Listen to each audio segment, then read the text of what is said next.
What up? What up? What up? It's your boy Danny, aka Comet Chat. Today I'm going to take a break from the road to wisdom.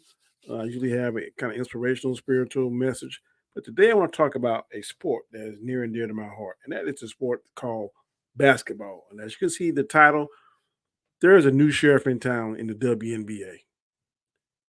Some people don't like it. Some people are hating, in my opinion. Some people are trying to fight it, but guess what?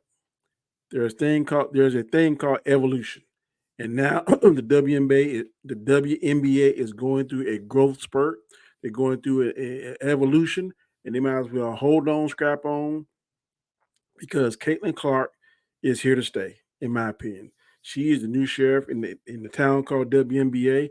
So you might as well go ahead. The people that live there, that reside there, that has been keeping law and order there for these past few years, from the whole inception of the WNBA, might as well learn to like it. It's like Rick Flair said, um, uh, whether you like it or don't like it, sit down and watch it. Learn to love it because it's the best thing going today. Woo! In the words of Nature Boy. So Caitlin Clark right now is the best thing going in the WNBA. And I know some people be like, "Well, Danny, wow, really? This is just something that has been on my mind and on my heart as a spectator, as a lover of basketball. I've been watching clips here and there of First Take, Stephen A. and Shannon Sharp, Kendrick Perkins, and some of the female analysts that they have on there. And I've heard them going back and forth. That Stephen A. one was saying that he should have talked about the WNBA 3 years ago. Well, this is going to be a very blunt and a very direct. No one cared about the WNBA besides the players and a handful of fans 3 years ago.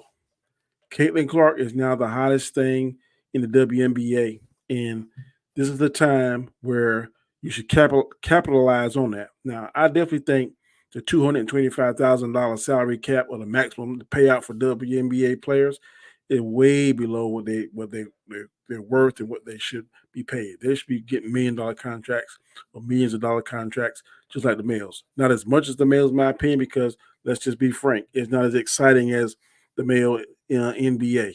In my opinion, you can feel totally different. But there's a player called Steph Curry that changed the game with 3 points. And now the whole world that want to be an NBA player is trying to be this 3 point marksman like he is. And now what has happened is that Caitlin Clark has taken that in the female realm of basketball, and now she's the Stephen Curry of the WNBA. So a lot of these players don't like it, and I can tell you what I think. Now, this is my opinion. This is Danny's opinion. I think a lot of these players is just like some of the players were in the NBA when Larry Bird first came there. Great White Hope.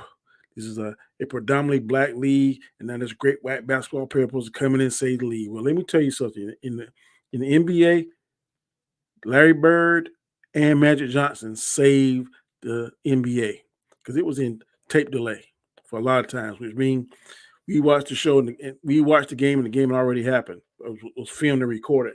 Then they played it later on that night because there was not a real interest in the NBA. If you go back, there are clips on it. They thought the NBA back then was a bunch of drug dealers and flashy dress players.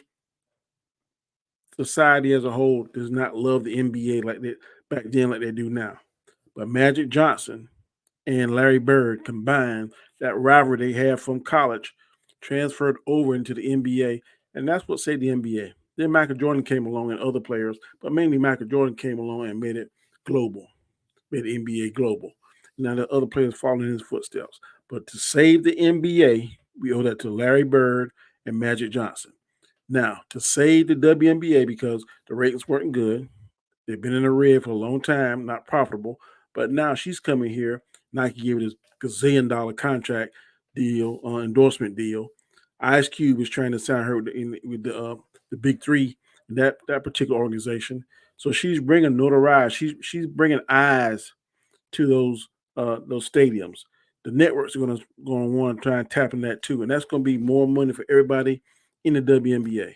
But whether you want these words that when you say it, women get mad, especially the WNBA players and ex-players. There's some jealousy. There's some contempt. I don't care what you say. Maybe not all of it, but there is a percentage of athletes, females in that organization, the WNBA organization, that's like, this white girl is coming in here and she's still stealing all our shine. We've been here since this time, this time, this time. She coming in here and she's trying to take over. We ain't gonna have it. Well, that's fine if you feel that way. But guess what? She has a number one selling jersey in the WNBA. There have been arenas that have been sold out since she's coming to the WNBA. And as long y'all, you'd be foolish, in my opinion, to hurt the golden goose. Right now, she's the golden goose. Why come out here with these hard fouls, unnecessary fouls? Now, if it's in the flow of the game, I don't have a problem with it. But this unnecessary hard foul that we saw happen 2 weeks ago, there's no need for that. Let the girl play. Of course, there's going to be a learning curve.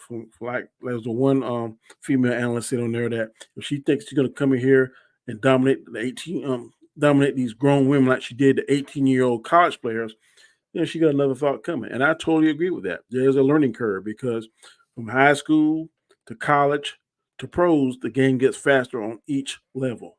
I've seen it. Our first high school game, I was like, wow. Then I went to a college game, like, whoa, this speed is faster. So I can only imagine. I've never been to a professional basketball game. I can only imagine the speed those athletes go at. So she's going to have to learn that. She's going to have to develop that chemistry with her players in Indiana. So, and then now she got shunned, or some people saying shunned. I don't know. She didn't make the Olympic team. Hey, that's just another opportunity for the whole world to see Caitlin Clark, not only just here in the United States, but globally. And I know you're seeing with social media, people are going to see it. They are, but it's not the same. And I think they had a missed opportunity on not including her on that team. But hey, that's just my 2 cents. That's just my opinion.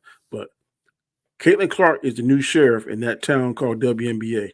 And the sooner the citizens of that town accept it and go with the flow, I think the better the WNBA be, because now she's the catalyst. She's starting off, she's making that turn because y'all definitely deserve more. And I'm speaking to the WNBA players that may or may not watch this or see this particular video, but y'all deserve to have the private jets. Y'all deserve to have the same notoriety that the male players have, your male counterparts have. You definitely deserve more money. But hey, this right here, this person, Caitlin Clark, she can be that she can be that vehicle to get you that more money, to get you those endorsements, to get you on those TV shows, to get you whatever the perks that your male counterparts in the NBA get. So I definitely wouldn't be trying to go out there and destroy her. Yeah, you beat her with your skill. You beat her butt and let her lose 100 games. No one cares. But the physically go out there and try to hurt her, I think that's just uncalled for. Again, just my 2 cents. But like I said, I had to speak on this because this Caitlin Clark hate, man, and this Caitlin Clark, I mean, it's crazy. This person is trying. I don't know whether or not she got a big head now. She doesn't seem to have a big head from the time that I look at her press conferences and her interviews. She's just trying to go there and do what she got to do. But you can't hate the girl because Nike want to give her a gazillion dollars or whatever endorsements that come her way. You can't hate her. She went apparently, and she did the work in college. Now she got to do the work in the pros to come up to the pro level. She's not there yet. But I think if enough time, enough determination, the work ethic that she seems to have and had in college, that's going to transfer to the pros. And I think WNBA is going to be something that people watch. I can tell you right now, I've never watched a whole entire WNBA game. It just never appealed to me. It never was exciting enough because I want to see the dunks. I want to see the 3-point shots, that kind of stuff. Never was just, to me, it was blah. But now since Caitlin Clark in there and the rivalry that she established with the girl from LSU and the rivalry that she established at South Carolina Gamecocks, which I'm from South Carolina, and that was something that captured the imagination. I watched all of the female. I didn't watch any of the guys Final Four in March Madness, but I watched all the Carolina games and all the games our games that Caitlin Clark played because they brought excitement, a new level of excitement to a game that definitely needed a shot in the arm. They needed some adrenaline. And I think Caitlin Clark is going to be that adrenaline, along with Miss Reese and the other players. And I'm not trying to discredit or trying to belittle the sacrifice and the work that the WNBA players prior to her doing, but they did not capture the America's imagination or the world's imagination. It didn't catch their eye. Now with our eye test, we see something that's interesting, something that we can get behind. And I definitely think that it's a good thing that the WNBA is finally getting that boost of adrenaline in their arm that they need. And I hope that it can definitely go to the next level and be just as exciting as some of the male games. But again, just my 2 cents, and I don't want to felt the need to go ahead and make this video, so that's why I did it. If you have any comments about what I said, please leave a comment. If you haven't subscribed to my channel, please subscribe to my channel, and definitely give me that thumbs up because that helps me out with the YouTube algorithm. If you think that Caitlin Clark is being hated on because she's a white girl, because she's a rookie, or whatever the case may be, please leave it in your comment. Until next time, take it easy and peace.